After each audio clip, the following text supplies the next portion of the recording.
Imagine an unstoppable force colliding with an immovable object. The structural tension of that impact represents the core mechanic of One Piece, a decade of narrative buildup finally hitting its target. But here is the problem. Gaining access to those explosive, viral moments requires a monumental commitment. We are talking about 400+ hours of your life. It creates a massive barrier for anyone currently sitting on the sidelines. To figure out if the payout justifies the cost, we have to look at this through the lens of narrative ROI. Every episode you watch is an investment of your most strictly limited resource, your time. This chart shows exactly what that investment looks like compared to other major cultural or personal milestones, like getting conversational in basic Spanish or watching the entire MCU Infinity Saga 4 times in a row. One Piece dwarfs those other touchstones completely. Choosing to start this series is a decision to accept a massive upfront cost. We are going to bypass the subjective fan debates today and strictly analyze the architecture of this story to measure the exact narrative return you get for that investment.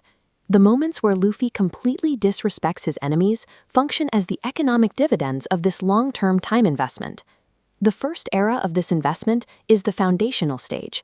This phase demands 30 to 50 episodes of patience as you navigate older animation and a slower, episodic pacing structure. The initial emotional payoff arrives at Arlong Park. After dozens of episodes of simmering tension, Luffy resolves the conflict by ignoring Arlong's physical strength and destroying his headquarters, literally erasing the villain's legacy to provide catharsis for his crew. This contrasts with the speed of the Bellamy conflict.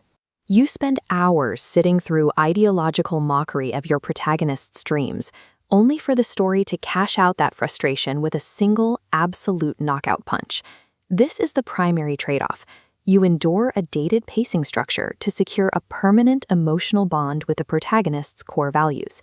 We map this on a quadrant chart. The x-axis tracks time and patience required. The y-axis measures narrative and emotional payoff. The foundational era plots right here.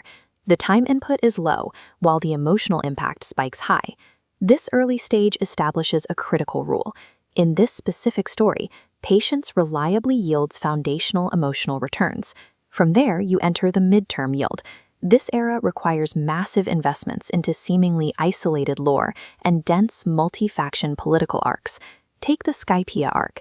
The input cost is immense because the story takes a massive thematic detour that requires significant viewer patience. But the outcome delivers on that cost. You watch an invincible lightning god realize his opponent is made of rubber. The specific traits of the protagonist perfectly counter the antagonist, paying off the isolated lore built over dozens of episodes. The investment strategy then shifts during the Marineford arc. Instead of isolated world-building, you are tasked with tracking dozens of complex political factions clashing on a single battlefield. The payoff scales with the complexity. Amidst legendary pirates and massive armies, the protagonist neutralizes half the battlefield through sheer raw presence, dropping soldiers to the floor without throwing a single punch. Let's check the chart. We are moving into new territory. The required effort has increased, but the payoff scope has scaled alongside it. There is a direct correlation at play. As world complexity grows, climax satisfaction climbs higher. This mid-tier investment transforms the series from a localized adventure into a dense, lived-in global universe. Finally, we reach the long-term dividend. Getting here demands enduring hundreds of episodes of new world politics and extensive training setups. In this phase, the protagonist dictates the terms of the battlefield with overwhelming confidence. You see the first glimpse of this during the Fishman Island climax, where he eliminates 50,000 enemies with a single silent look. We are talking about the physical momentum of a climax that took 2 decades of real-world storytelling to build. The ultimate peak arrives in the Wano arc.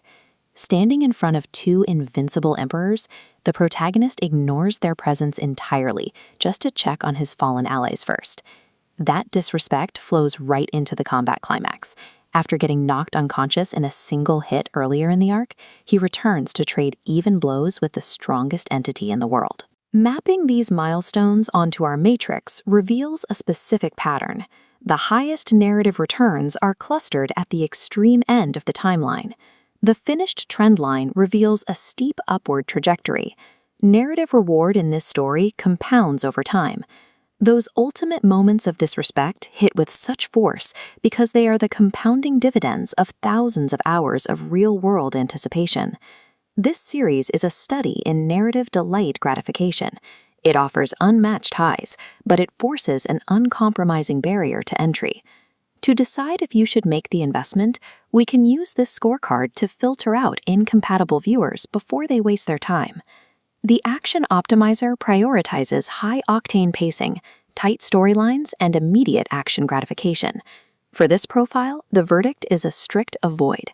The massive input slog of early episodes will inevitably outweigh the infrequent action outcomes. Then we have the narrative investor. This viewer values deep lore, layered emotional architecture, and treats the media as a long-term companion.